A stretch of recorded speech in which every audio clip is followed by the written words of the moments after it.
बिस्मिल्लाहिर्रहमानिर्रहीम। इब्तदा रब्बे करीम की इसमें अजीम से जो खालिक अर्ज़ व समा है, मालिक शर्क़ व गर्ब। दरूद व सलाम शान कायनात जाने कायनात नबी मुकर्रम हज़रत मोहम्मद मुस्तफ़ा सल्लल्लाहु अलैहि वसल्लम पर। आमिर उस्मान आदिल अपने यूट्यूब चैनल और ऑफिशियल फेसबुक पेज पर पाकिस्तान और दुनिया भर में बसने वाले सफीरान वतन को सलाम अर्ज कर रहा है। नाज़रीन, इलेक्शन 8 फरवरी 2024 तकरीबन तमाम नताइज फाइनल हो चुके हैं, लेकिन जिला गुजरात की सिर्फ 2 सीटें हैं जहां मैच फंसा हुआ है। जी, बात कर रहा हूं NA 62 और PP 28 जनाब, जहां कोटला बरादरान मद्दे मुकाबिल हैं और बड़ा ही कांटेदार मुकाबला है, जहां नून लीग भी है, काफ लीग भी है, PTI भी है। और अब सिर्फ इन 2 हलकों का रिजल्ट जो है वो क्यों रोका गया, क्यों जारी नहीं किया गया, और क्या तमाम बड़े उम्मीदवारों के बीच में अब कशमकश जो किसी बड़े तसादम का पेश खेमा भी साबित हो सकती है, वो क्या होने जा रही है। और नाज़रीन, 8 पोलिंग स्टेशन ऐसे हैं इस हलके में जहां पे 8 फरवरी को पोलिंग सारा दिन शुरू से हुई नहीं, सिरे से।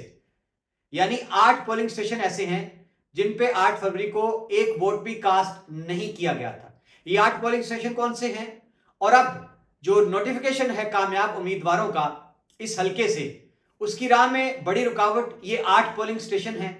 इनका फैसला होना बाकी है कि क्या इन पर दोबारा पोलिंग होगी, नतीजा आएगा, गिनती होने के बाद फाइनल रिजल्ट तैयार किया जाएगा, या फिर कानून क्या कहता है कि इन 8 पोलिंग स्टेशन पर दोबारा पोलिंग करवाए बगैर कामयाबी का नोटिफिकेशन जारी किया जा सकता है। यह बड़ी दिलचस्प सूरत हाल है। आइए मैं पहले आपको बता दूं कि 8 फरवरी को वो कौन से पोलिंग स्टेशन थे जहां पे वोट कास्ट नहीं किया गया था।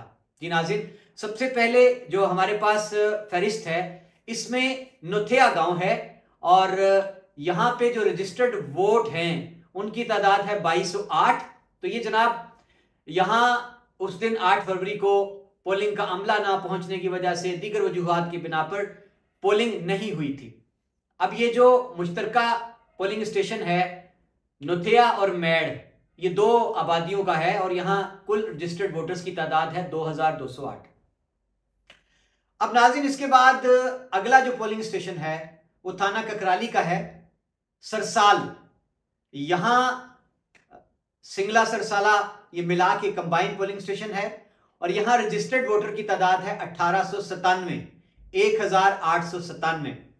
जी नाज़रीन, इसी तरह हम आगे चलते हैं। नंदवाल गांव है सिंगला सरसाला का, 7 मुल्हिका गांव है, और यहां पे भी पोलिंग नहीं हुई थी 8 फरवरी को, और ये 1554 यहां पे रजिस्टर्ड वोटर हैं इस गांव में।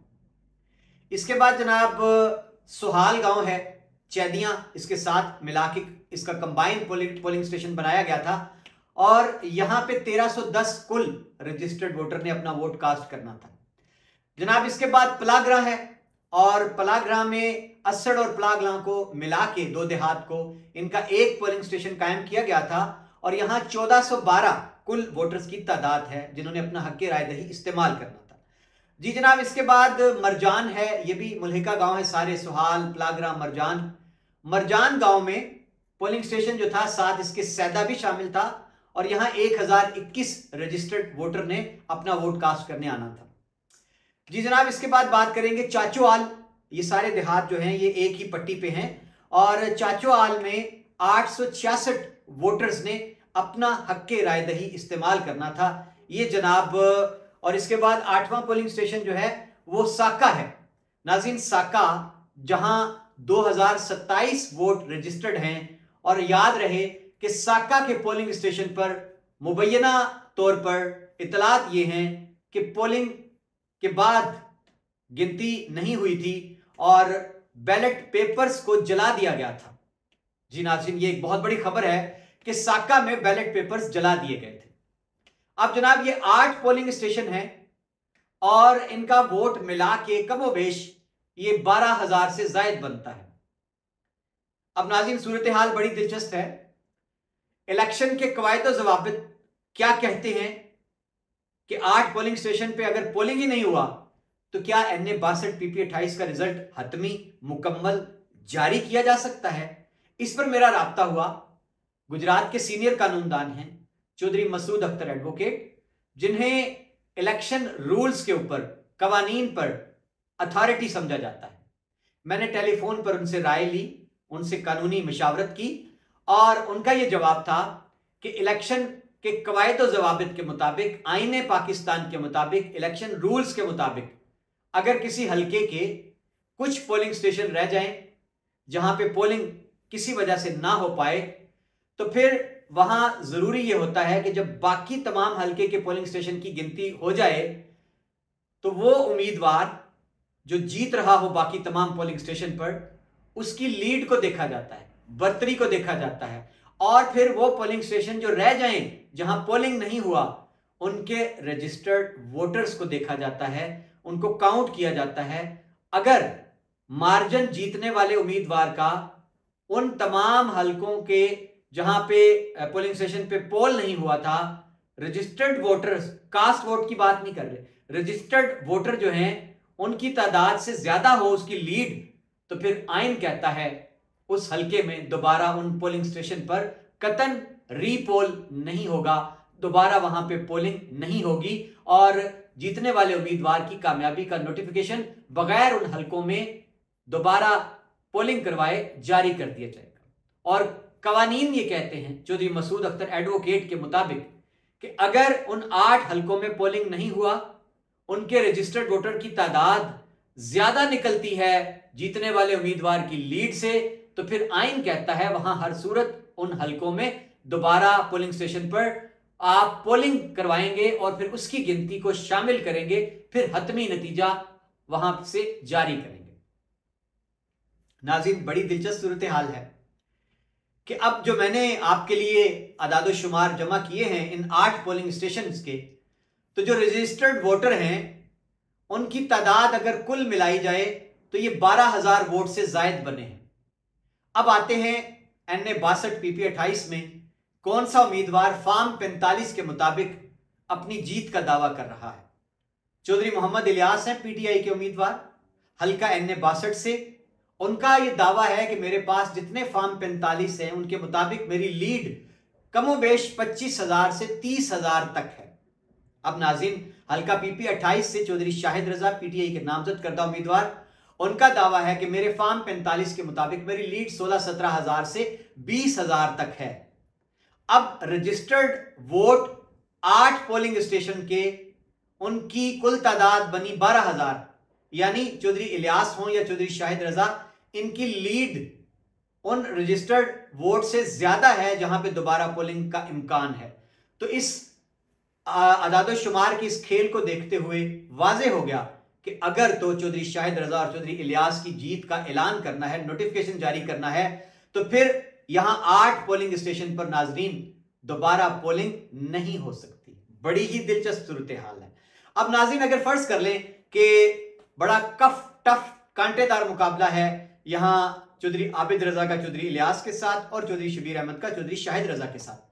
अब इस लीड को जिसका दावा किया जा रहा है अगर सच मान लिया जाए, ऐसा ही फॉर्म 45 को अगर दोनों फरीक तस्लीम कर लें, तो चौधरी आबिद रजा से 25,000 वोट भी कह लें कि अगर चौधरी इलियास आगे हैं, तो फिर चौधरी आबिद रजा की जीत का मार्जिन तो कम हो गया और इसी तरह चौधरी शबीर अहमद की जीत का मार्जिन भी कम हो गया।